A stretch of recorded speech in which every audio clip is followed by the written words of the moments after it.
শুধু সুনিতা উইলিয়ামস ও Butch Wilmore নয়, এর আগে মাসের পর মাস, বছরের পর বছর মহাকাশে কাটিয়েছেন আরো অনেক নভোচর। কেউ প্রায় 400 দিন, কেউ আবার হাজারেরও বেশি দিন রেকর্ড গড়েছেন আরো কয়েকজন মহাকাশচারী। তালিকায় কে কে, দেখুন প্রতিবেদন। 8 দিনের মহাকাশ সফর দীর্ঘায়িত হয়েছে 9 মাসে। নানা টানাপোড়েন, আশা নিরাশার মাঝে এবার ঘরে ফেরা। 9 মাস পর পৃথিবীতে পা সুনিতা উইলিয়ামস ও সঙ্গী ভ্যারি বুচ উইলমোরের।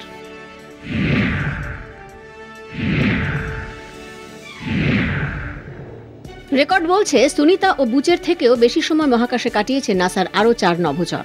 রুশ নভোচর ইউরি গ্যাগারিনের পর বহু মহাকাশচারী পা রেখেছেন আন্তর্জাতিক স্পেস স্টেশনে।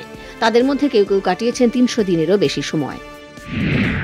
রুশ নভোচর ভ্যালেরি পলইয়াকোভ 1990 সালে মির স্পেস স্টেশনে মোট 437 দিন 17 ঘন্টা 38 মিনিট কাটিয়েছিলেন ভ্যালেরি। রুশ নভোচর সের্গে আভদেভ মির স্পেস স্টেশনে 379.6 দিন কাটিয়েছিলেন সের্গে। ফ্র্যাঙ্ক রুবি 1998 সালের নভেম্বর মাসে আন্তর্জাতিক স্পেস স্টেশন কাজ শুরু করে। আন্তর্জাতিক স্পেস স্টেশন সক্রিয় হওয়ার পর মহাকাশে সবথেকে বেশি দিন থাকার রেকর্ড গড়েন ফ্র্যাঙ্ক রুবি। 371 দিন কাটিয়ে ফ্র্যাঙ্ক পৃথিবীতে ফেরেন 2023 সালের অক্টোবর মাসে। 157 মাইল রাস্তা পেরিয়ে 6000 বার পৃথিবীকে চক্কর কাটেন রুবি। ওলেগ কোনোনেনকো এবং নিকোলাই চুব এই দুই মহাকাশচারী রুবিওর রেকর্ড ভাঙেন। 374 দিন অরবিটে কাটিয়ে পৃথিবীতে ফেরেন নিকোলাই।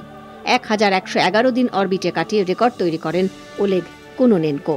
24-এর 5 জুন আন্তর্জাতিক স্পেস স্টেশনের উদ্দেশ্যে রওনা হয়েছিলেন সুনিতা বুচ, কিন্তু বাহক বোয়িং স্টারলাইনারে যান্ত্রিক ত্রুটির জেরে স্পেস স্টেশনে আটকে পড়েন দুই নভোচর। এক এক করে 285 দিন মহাকাশে কাটিয়ে অবশেষে স্পেস এক্সের ড্রাগন ক্যাপসুলে করে ঘরে ফিরলেন সুনিতা বুচ। কলকাতা টিভি।